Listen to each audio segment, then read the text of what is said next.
Hello, Wobbly Phil here. Last week's video about Norton's attempts to produce a motorcycle powered by a Wankel rotary engine reminded me of another mystical motorbike we used to talk about while we munched our Mars bars during school break.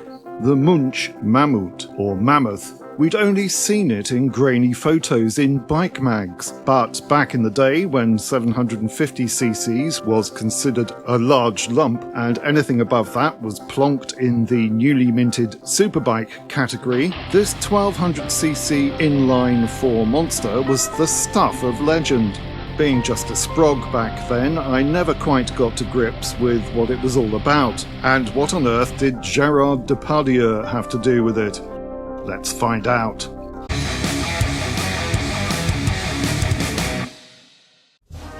Our story starts in Germany following the second spot of bother. Horex, please forgive the mangled pronunciation, was a German motorcycle manufacturer founded in 1923, which made 4-stroke singles and later twins. Despite hitting the buffers in the late 1950s, Horex still has a strong following in Germany. In fact, I'm grateful to Carl Knapp 4412, one of my regulars in the comments, for bringing Horex to my attention because, ignoramus as I am, I'd never heard of the mark before.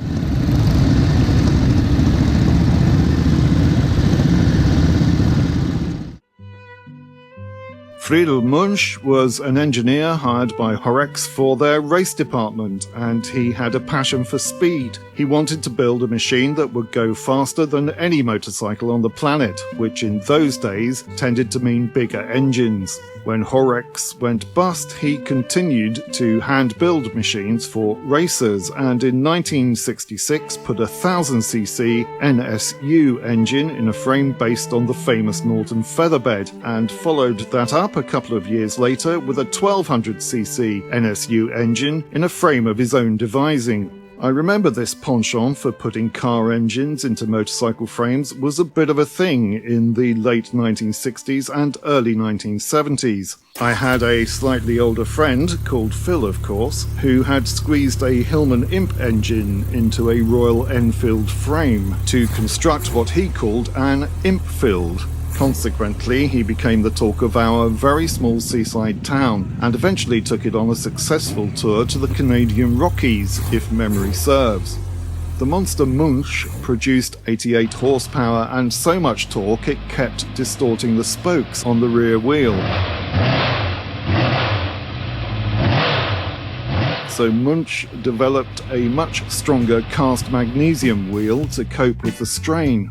It also weighed 650 pounds, that's about a third of a ton, but would propel itself to around 140 miles per hour or 225 kph if you prefer. At a whopping $3,995 a pop, or about 60,000 pounds, that's $76,000 in today's money, they were hand-built at the Münch workshop in Friedberg, but most of the run of 500 seem to have been shipped to the States, which probably explains why I never got to see or hear one on the road here in Blighty. Rummaging through the stash of bike porn under my bed in the 1970s, I occasionally got a glimpse of the Mammuth. The thing that did strike me was that it looked like a motorcycle on steroids. It was the Arnold Schwarzenegger of motorcycles, back in the days before Arnie was doing all that "hasta la vista baby" stuff, and was merely an Austrian bodybuilder. I mean, look at it. Everything is big. It had not one but 2 headlamps, decades before twin headlamps had become a thing in the 1990s. It looked mean, moody, and to be honest, quite a bit scary. Friedel Münch battled on through the headwinds of the early 1970s, but had to declare bankruptcy in 1973. It was said that the German authorities had been constantly confrontational too, putting legal obstacles in the road towards getting the Mammuth certified street legal. Yet not one to give up easily, in February 1979, Münch, by then 52, surfaced in my stash of excavated bike magazines. In the article, Münch, who 2 years previously had produced a very limited run of stonking 1400cc turbocharged monsters with a top speed of 150 miles per hour, which was banned from German roads by an importer's limit of 100 bhp, outlines his plan to design and build a range of single-cylinder, four-stroke motorcycles with engine capacities from 80 up to 750 cc's to be launched in Europe in 1980.